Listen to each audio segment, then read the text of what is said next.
They came with no swords, no horses, no armor. Only faith. Thousands of children, some barely able to walk, others still clutching rag dolls and wooden crosses, marched toward the Holy Land, believing that the sea would part for them like it did for Moses. They sang hymns, they followed visions, and the Pope watched in silence.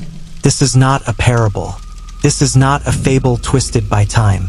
This is the real story of the Children's Crusade, and the damning silence of the most powerful man in Christendom. The year was 1212. Europe was still bleeding from the wounds of the Fourth Crusade, a crusade that had not liberated Jerusalem, but had sacked Constantinople, the heart of Eastern Christianity. It had been a disaster cloaked in glory, and in its wake, disillusionment spread like wildfire. But from the ashes of corruption and failed crusades came something else, something purer, or so it seemed. In France, a shepherd boy named Stephen of Cloyes claimed to have received a letter from Christ himself, a divine command to lead a new crusade, this time not with warriors, but with children. Why children? Because Stephen preached it was the greed and sin of adults that had doomed the previous crusades. Only the innocent could reclaim the Holy Land. Only those with pure hearts would move God to perform miracles again. Tens of thousands believed him. They came from the villages and farmlands of France and Germany, boys and girls, some orphans, some runaways, some sent by desperate parents who believed that their child's sacrifice would grant them salvation. They carried no coin. They were promised that the seas would open, that they would walk to Jerusalem, that angels would guide their path. They believed, with every fiber of their being. And the Pope, Pope Innocent III, the man who had called for the Albigensian Crusade, who had overseen the horrors in Constantinople, who held more power than any other human in Europe, knew. He knew of the child masses gathering in France and in the Rhineland. He knew they were marching without food, without protection, into wilderness and war. He knew, and he said nothing. Some claimed he was waiting to see if this was divine will. Others whispered he wanted to see how far they'd go before he'd intervene. But children do not survive on silence. As the march began, villages watched in awe. Some threw food. Others cursed the madness. But still they walked. Hundreds died before they even reached the sea. Of exhaustion, starvation, or exposure. Some were taken by wolves. Others by men worse than beasts. When they reached Marseille, they waited. Waited for the sea to split. Waited for the miracle that had been promised. It never came. Instead came the merchants.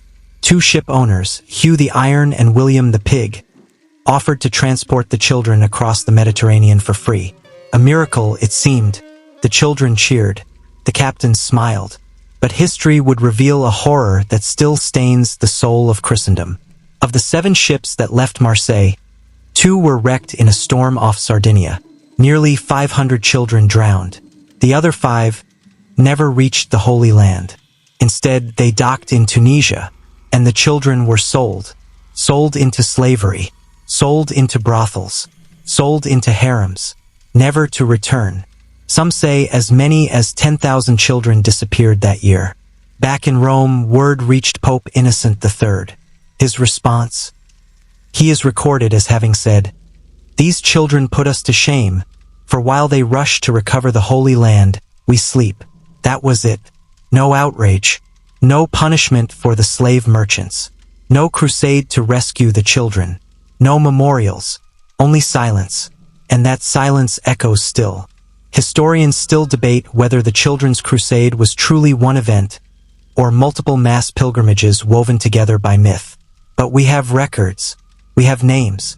We have remnants of songs they sang.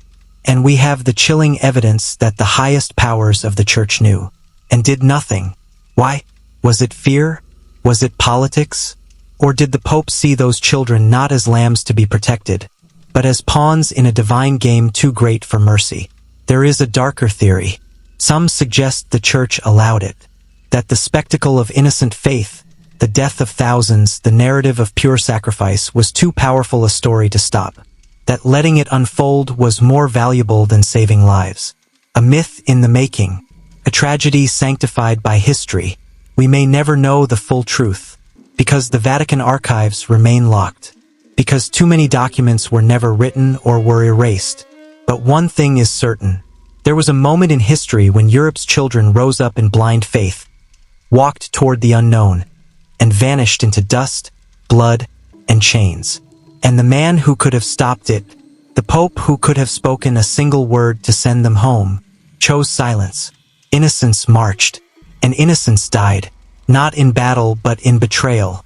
And we, centuries later, are left to ask, how many other truths, buried beneath holy silence, have we yet to uncover? And how many times will history call it faith, when it was simply neglect?